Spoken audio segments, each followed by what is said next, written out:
Sometimes relationships reach a point where conversations feel heavy, emotions feel overwhelming, and connection feels uncertain.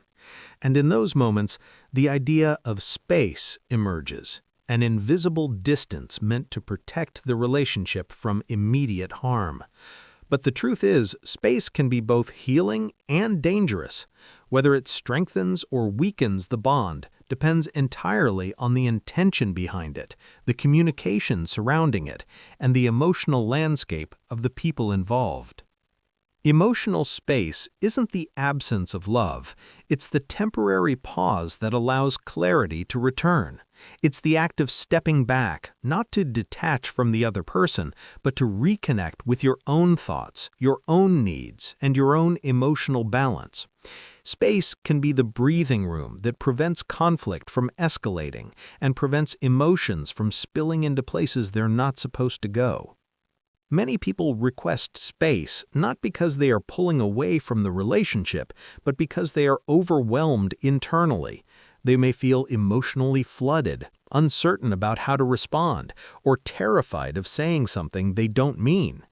Asking for space is often an act of protection for themselves, for the relationship, and for the emotional integrity of the connection.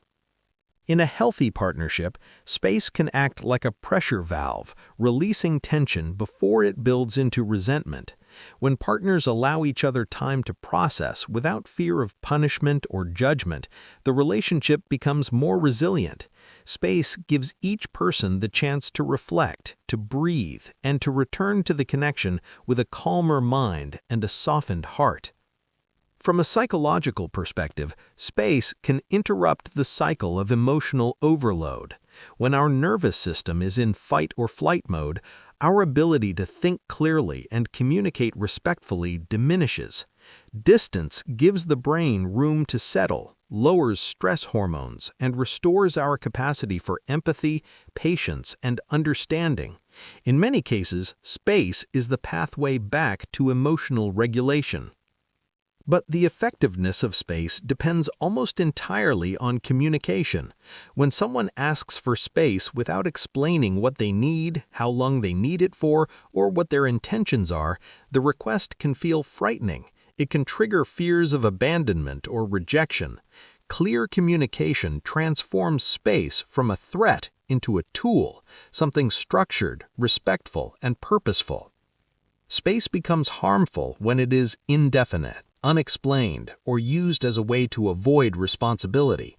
In these situations, the person who is left waiting begins to fill the silence with their own fears and interpretations. Feelings of uncertainty grow into insecurity. What was meant to create clarity instead creates distance, doubt, and emotional confusion. Some people use space not to heal, but to escape difficult conversations, to delay accountability, or to subtly control the relationship dynamic. When space is used as avoidance, the bond weakens.